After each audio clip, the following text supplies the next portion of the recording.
اتقوا اللہ، اللہ سے ڈرتے رہو۔ کرنا کیا ہے؟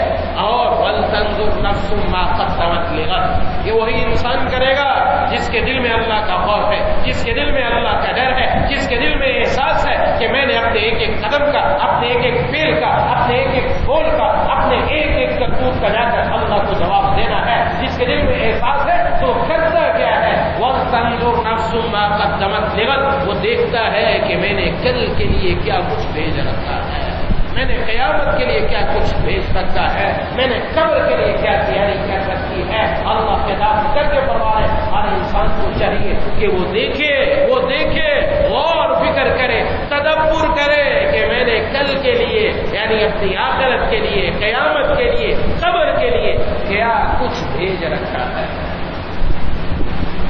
اور اس بات پھر انشاءاللہ واتقوا اللہ، پھر اللہ سے ڈرتے رہو۔ یہ دو تقوی کے درمیان میں ارشاد فرمایا جا رہا ہے کہ جس کے دل میں ڈر اللہ کا خوف ہوگا وہ یقیناً یہ کام کرے گا کہ اپنا محاسبہ کرے گا۔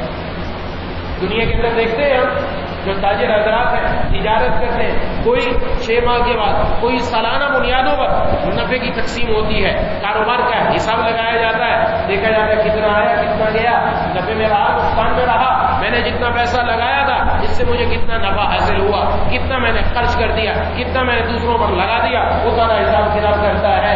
یہ ہمارا سال پورا ہو رہا ہے، میں نے اور آپ نے اپنا حساب لگانا ہے۔ وَلْتَنظُرْ نَفْسٌ مَّا قَدَّمَتْ لِغَدٍ، اس کو دیکھ کر ہر انسان نے، ہر جان نے، ہر نفس نے جو اللہ پر ایمان لایا، حضور کی رسالت پر ایمان لایا، عقیدہ آخرت کو مانا کہ ایک دن آنا ہے، میں نے دنیا سے جا کر اپنے رب کو جا کر جواب دینا ہے۔ ایسا نہیں کہ ختم ہو جانا ہے، ختم نہیں ہونا، ایک جہان سے دوسرے جہان میں منتقل ہونا ہے۔ موت ایک جہان سے دوسرے جہان کی طرف منتقل کر دیتی ہے، پھر ایک دوسرے جہان کی طرف وہاں جا کر اپنا ایک ایک بات کا جواب دینا ہے۔ عقیدہ آخرت پر جس کا یقین، اس کو حساب کرنا ہے کہ میں نے کتنا کمایا ہے، اس میں نفع کتنا رہا اور نقصان کتنا رہا۔